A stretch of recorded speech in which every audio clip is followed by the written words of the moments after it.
Well, here we are again around election time, and suddenly we become the center of attention. It's about the black community, this and what the black community has and don't have and should be doing and shouldn't be doing, and all this stuff around election time. And then after the election, we don't hear nothing from either side. But what I'm finding very entertaining right now, I've been watching this. I ain't even seen the documentary, but I've been seeing this little clip of Candace Owens talking about she exposed Black Lives Matter and what they've been doing with the money, and they haven't been empowering the community for real. And it's like, oh no, what a blow to the black community. She exposed the Black Lives Matter organization. We in the real black empowerment community ain't never gave a damn about that Black Lives Matter organization. You doing all this excitement and anxiousness and all this stuff for nothing. Now, we, like all them fake little Black Lives Matter leaders and Black Lives Matter organizations that was getting all this publicity and trying to make organization and money and merchandise off this shit. We been calling that out. We had black Twitter circles. We probably had 100 black Twitter circles probably back in 2016. It was calling this kind of shit out way back then, and you all of a sudden it's 2022 before election time, and she say, "Hey, I exposed Black Lives Matter." When people started sending them money, I was like, "What the fuck are they sending the money for?" They was like to fight racial injustice. I was like, how? If you look back through my videos, there's a letter from the ACLU talking about donating them some money to fight racial injustice. It's like, for what? And I called out Black Lives Matter then. This is not no new news. Like you remember back when, even back when it was Sean King and DeRay McKesson, when Sean King first started that Justice Together and all that stuff or whatever. Like I thought it might have been about something. Where I am in Lexington, Kentucky, like Sean King is from the one y'all call Talcum X. He's from the metro area of Lexington. He grew up in Versailles, Kentucky or whatever, but he did hang out with black people. He hung out in the hood, and we did think he was a little mixed kid and shit. Like they called him White Boy Sean, but like the rumor had it that that his white dude wasn't his real daddy. It was really some black dude his mom was having an affair with, and he looked mixed and all that kind of shit or whatever. So there's people down here that knew Sean or whatever, but him, DeRay McKesson, all that shit back then, but they're not even the part of this organization that we're talking about or whatever, but all them, we've been calling about all that stuff. You remember back when DeRay all of a sudden him and the police was posing for police? You remember this shit?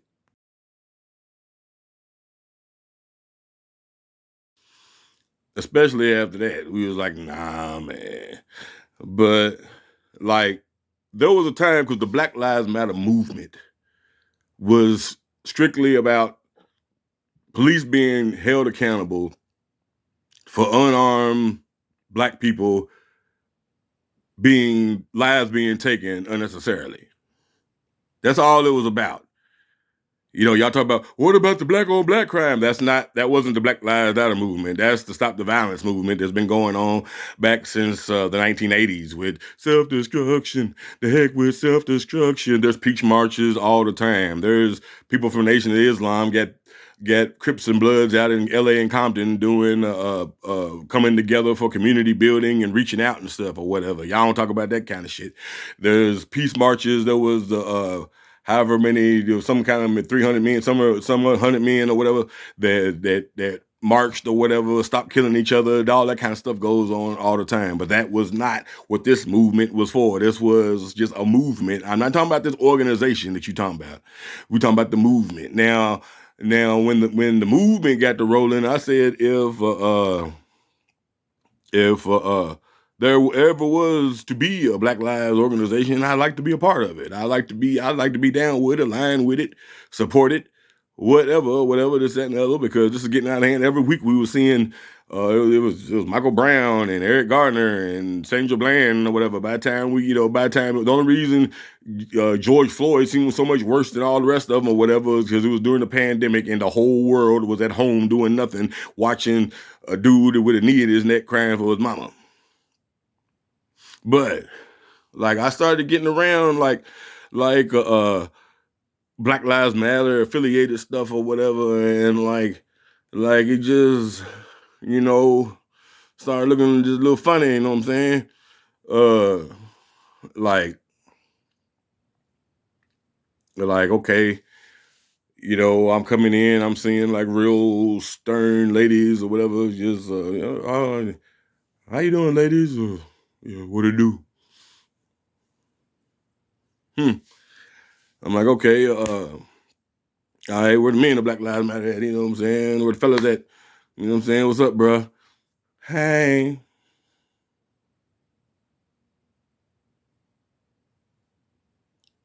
And they was all looking all glossy and shiny and eyebrow archy, and I started to look at the scenery and shit for a minute there, or whatever. What this was supposed to be, Black Lives Matter, the black organization for black justice or whatever.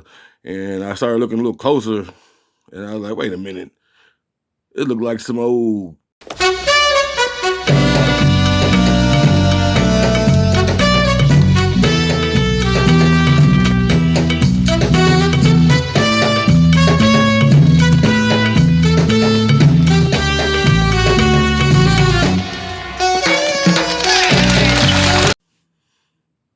Yeah, that was never a black empowerment organization.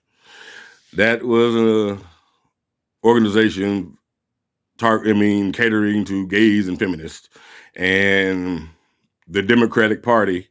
And as far as the female vote, the gay vote, which is pretty much what holds them down. And now we've got somebody that's trying to do what's irritating me, is trying to take the black power struggle and the struggle of the black community and take this colorful rainbow shit and put them together and act like it's the same thing. No, it is not.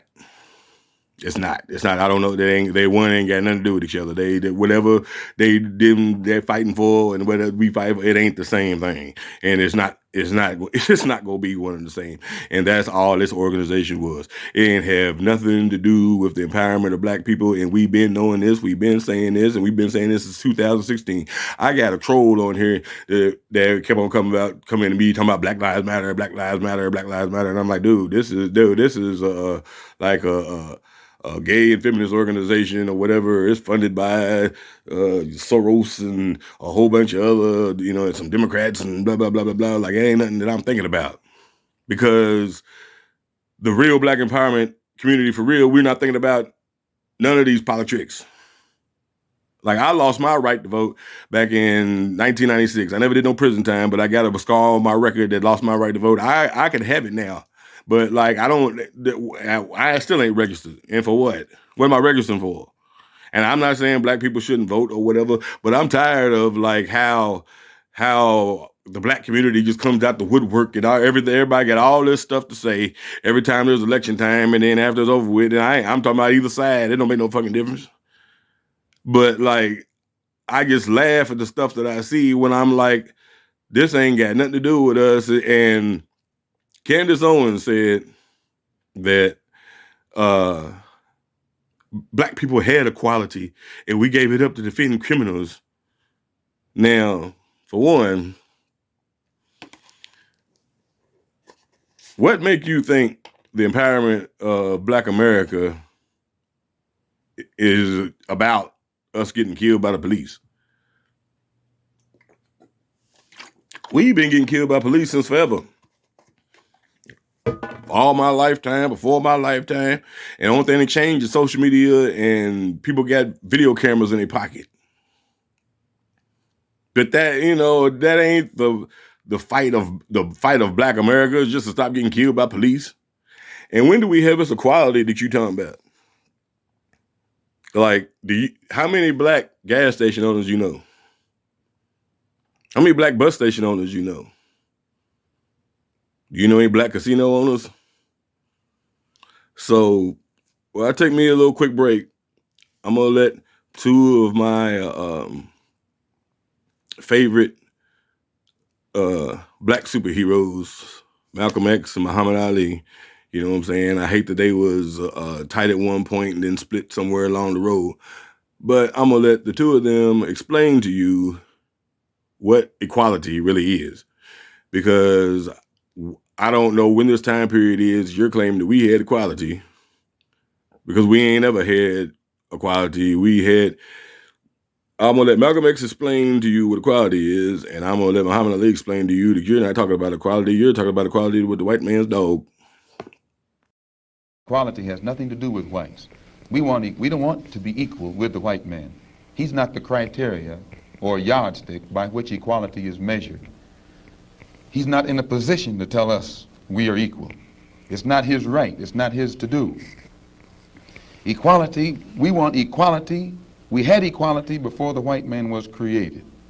We had equality before the white man came into existence. And we want equality whether the white man is on this earth or not. Equality means the opportunity to develop all of our dormant potential, all of our dormant capability. And in developing this dormant capability, the right and the ability to stand on this earth on some land of our own and bring about a civilization and a society in which we will be completely independent, complete freedom to take care of the needs, to take care of the wants and the likes and the dislikes of our people, to establish our own nation, our own society, our own heaven, our own future. This is what we mean by freedom, by equality. See, Negroes are actually fighting for equality with the white man's dog. You may say, why? Well, when they say we want open housing, they still not getting nothing the dog ain't got. The dog sleeps in the house with white people, in the bed, many of them. And Negroes want to ride on the best transportation up front with the white people. The dogs do better than that. He ride right in the front seat. I see him when the sun's shining. Dogs ride right in the front seat of the car. And Negroes, they won't eat the white man restaurant and this and that. Still, the dogs eat out the same plate. I see this. So in reality, the Negro's not fighting for equality with the white man. He's fighting for equality with the white man's dog. To be equal with the man, he needs some airports. He needs some train stations, some television companies, some water plants. He needs some farmland. It's going to be hard to get, though, isn't it? And not if he has some land of his own. If he has some land. And if the white man gave him justice and repaid him for building up this country. And So do you now understand what equality is? And it's something that we never had. And while you're still focusing on Black Lives Matter and old stuff that's over with, like George Floyd, and got Kanye West out making statements talking about, if you've seen the documentary, and now they trying to sue him for $250 million, and y'all talking about old news. Like, have you noticed that now, black folks are hollering about reparations? Like, that's the move, that's the target right now, that's the movement. But the whole Black Lives Matter thing is why I never jumped on any of those hashtag bandwagon movements, ADOS, FBA, because I saw it was doing the same thing that Black Lives Matter doing. Like, after seeing so many people doing it so time, I ain't gonna keep falling for the same shit. Also now, instead of send me money so we can fight for fight against racial injustice and fight against police brutality, now send us money and this and the other so we can fight for reparations, and now we can sell t-shirts and money and merchandise and trade market and all that kind of shit. Man, it's all the same shit, man. It's all the same shit.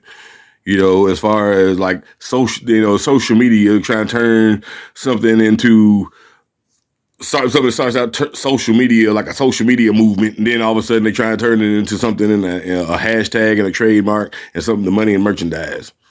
And we've been saying this about Black Lives Matter. I've been saying this about everybody else, but like everybody else just jumped on the next bandwagon. And now they think because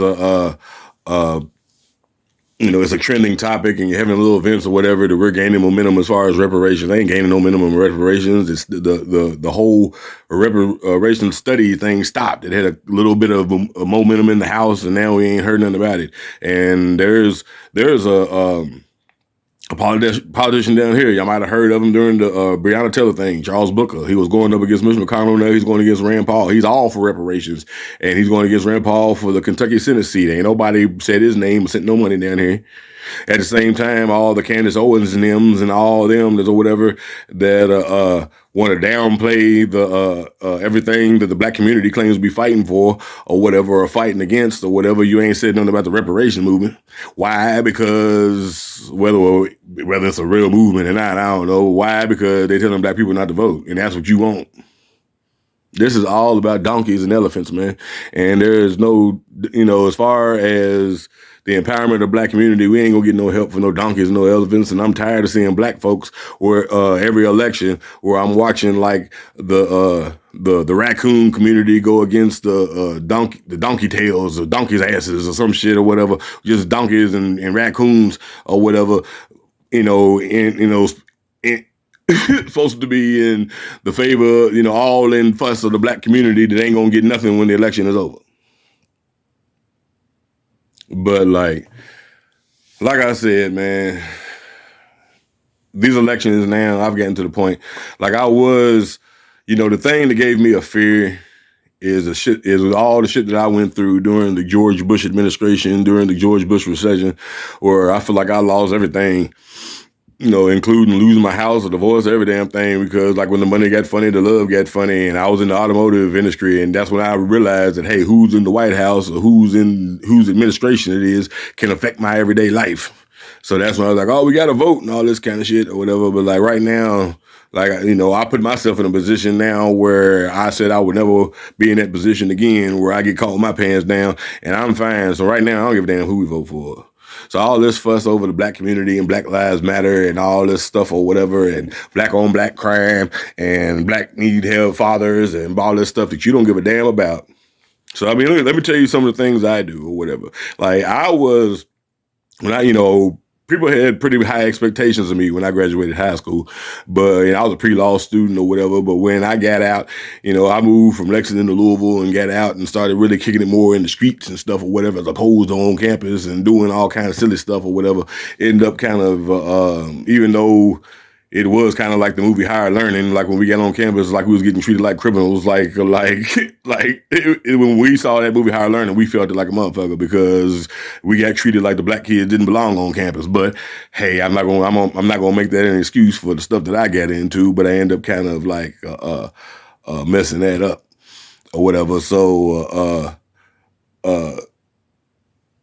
when I got arrested, I kind of, the longest time I've done, I got a thing on my record that cost me my right to vote and all that stuff back then. But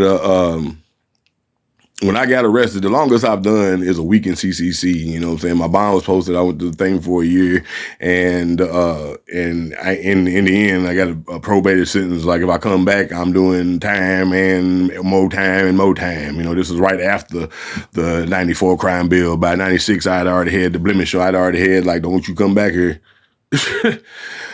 But like, so when I was arrested, that's when, like, growing up in church or whatever, around all them uppity people to tell you just stay away from that stuff. Even though I was in the hood and hanging out and stuff or whatever, I really didn't see like the streets and everything for what it was. And I was like meeting a whole lot of people that seemed like pretty intelligent, good people that just had a lot of wrong turns in life. So like one of the things that I do is like when I see like a young person caught up in the system, might be their late teens, early 20s, this, that, and the other, where these years could make or break them or whatever. I try to do everything I can to help them, find a way to get out of this, without being some kind of snitch doing time or whatever, and try to get them in the right direction. Let's see if we can do this, get you some probation, and then from there, you be good, bro, and get your life together and all that stuff. So I do that.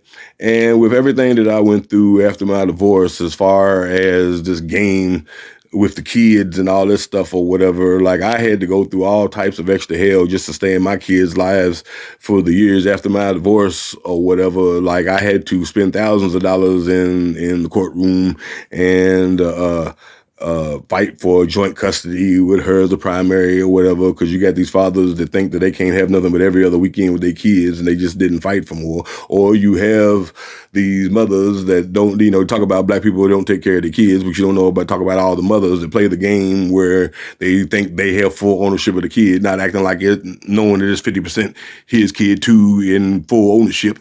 It's as far as ownership of this child, but they won't let you see the kid. They won't do all that stuff or whatever.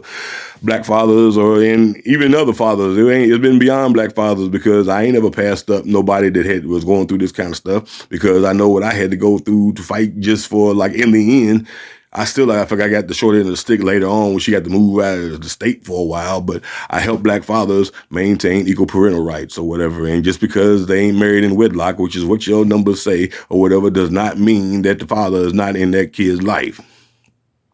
And that during that recession, being I lost my home or whatever during that time, I wanted to be in a position where I wouldn't have to worry about that again or whatever, and I was praying for a blessing that something came up and one did, and I was able to, like, we was going to these house auctions and all this stuff or whatever, getting into this, and I was just seeing how like this house right here is bought and paid for. So as long as the property taxes are paid, everything or whatever, and don't get some kind of debt with somebody trying to take the house, is good. Won't be in that position. But what the things that I saw while I was doing the house auctioning thing, where I saw white folks in large groups getting properties, and I saw Latinos in large groups getting property, and like no black folks just sitting there like solo act, or whatever, like, hey, we could be doing this or whatever. So like, even though it's not like it was and the house industry was or whatever, I take that time to let people know, like, hey, like for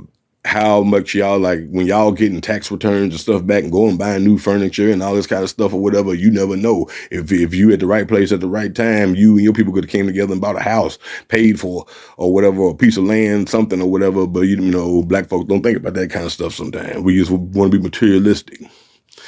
But like, there are people out here that's doing all kind of good stuff. There's people from the Nation of Islam, Rizza Islam, talking about, got some Crips and Bloods and stuff out in L.A. and Compton coming together for black community outreach and building and things of that nature. There was something called, was it 300 Men or something or whatever that was marching, let's stop killing each other. I think that was somewhere in like St. Louis or somewhere. And I mean, that kind of stuff goes on all the time, but that's not what you focus on. They're like, oh, why don't they care about why don't they care about black on black crime like we do?